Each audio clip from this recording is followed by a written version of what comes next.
So we're here at Identity Week Europe 2024 at the Ryan Amsterdam. I'm delighted to say now that I'm joined by Camm, who's the Chief Architect of the Biometrics Programme at the Home Office, the UK Home Office. Thank you for speaking with me during mid-election times. What services do you deliver through your biometrics core platform? So the Home Office Biometrics kind of platform is quite wide-ranging. I'm not sure if we're entirely unique in this, but we have quite a wide variety of stakeholders. So we have something like 50 customers across kind of core Home Office of immigration, borders, passports, and then law enforcement, so terrestrial policing, Scotland, Northern Ireland, counter-terrorism, National Crime Agency, British Transport Police. The list goes on. So a quite wide range of customers. The main biometric modalities are kind of DNA for law enforcement, and then face and fingerprints for all of the other customers, including law enforcement. We also keep an eye on a kind of emerging biometrics, so the likes of scars, marks and tattoos for law enforcement. Iris, voice recognition, kind of keeping an eye on those. They may well come in to the platform in the future. And we're also looking at technologies like facial age estimation. Whilst they're not strictly a biometric, they're very similar. It's kind of similar ways of kind of training the models, testing the models, and delivering the services. So they're the modalities.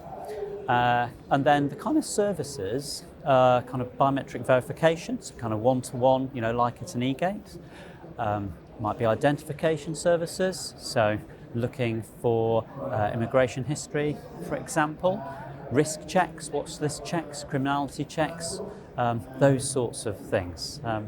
And the data sets cover immigration, passports and law enforcement. So lots of different data sets in the mix as well. But that's the current, and we're talking with various government departments about bringing on additional services and data sets in the future. That's brilliant. And you mentioned your customers there. How are they benefiting from the programme itself and the platform? Yeah, so I guess each of the customers they mostly have their own data sets, and they'll gain from us providing them that service. We're a data processor on their behalf. So we provide them a service. We make it easy for them to use biometrics, because biometrics is a somewhat specialist area. So taking that pain away for them, we do the testing, the performance testing, set the thresholds. They just need to know how to work with the API, with the interface. We make life easy for them. But in addition for them using kind of their data, the main real benefit of the platform is enabling kind of cross-searching. So the benefit from bringing all the biometric data together. So if you think about kind of the immigration, kind of the life cycle, kind of immigration application, there's a lot of benefit to immigration from the biometric searches that can be done against the law enforcement, the criminality checks. And then on the law enforcement side, there's benefit for identifying foreign national offenders, from arrest through to the immigration history. So it's kind of joining up the data and making that available back to the customers to decide what to do with the insights that are provided.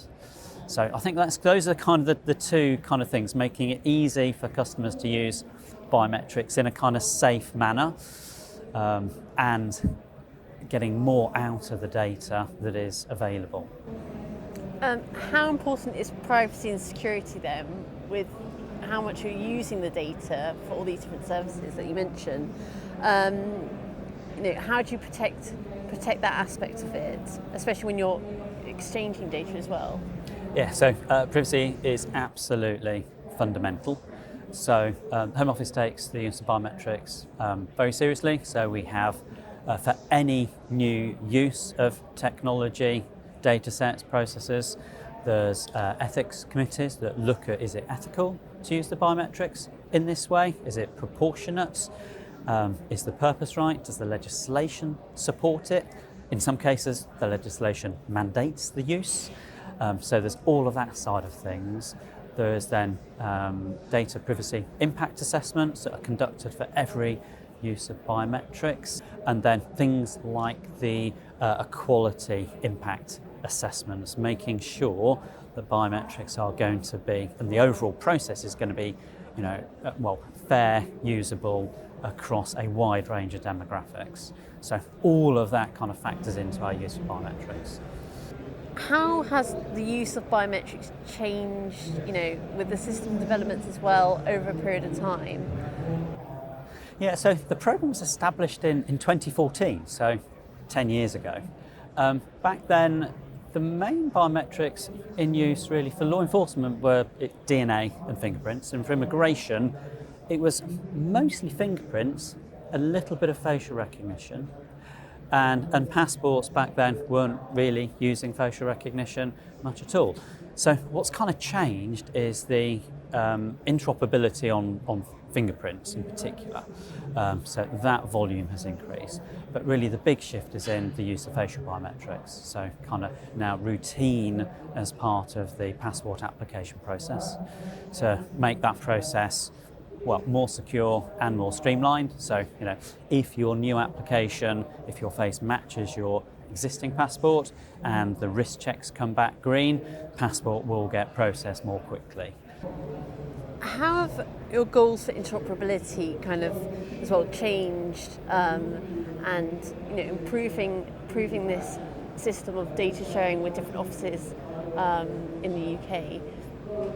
Yeah, so the interoperability has always been a kind of a concern, and interestingly, kind of as the hub of biometrics for the UK, we kind of see a role in making sure that the interoperability is there. So there's some technical standards to make sure the data comes in the right format, but the real challenge for interoperability is the quality of the biometrics, making sure that, for example, on the fingerprint side, the quality and the nature of biometrics captured for immigration is compatible, getting the right level of performance when searched against criminality holdings and vice versa. So it's ensuring that, the quality of that initial capture is right. And for immigration, there's a trade-off. With immigration, you're looking for a relatively quick capture process to hit the right kind of quality threshold. You don't want it to be taking too long for that customer. On the law enforcement side, more time can be spent, more of the fingerprint can be captured, but the two need to work together. So we see that as our role to make sure that our customers understand what's going on in terms of that cross-searching. And I'm sure you've met loads of solution providers today who are offering just that, and you've had some conversations. Have you enjoyed the event in terms of the networking opportunities? Yeah, obviously the event is absolutely excellent in terms of the breadth of suppliers that are here and the ideas. The great thing about going around the event is that kind of the random interactions that you don't expect that lead to an interesting conversation and a kind of a follow-up that you were just not anticipating. So I've got quite a few of those in my notebook that will be following through. Brilliant. It's been great to speak to you today. I hope you enjoy the rest of the conference here, and we'll probably see you again very soon. Yeah, I hope so.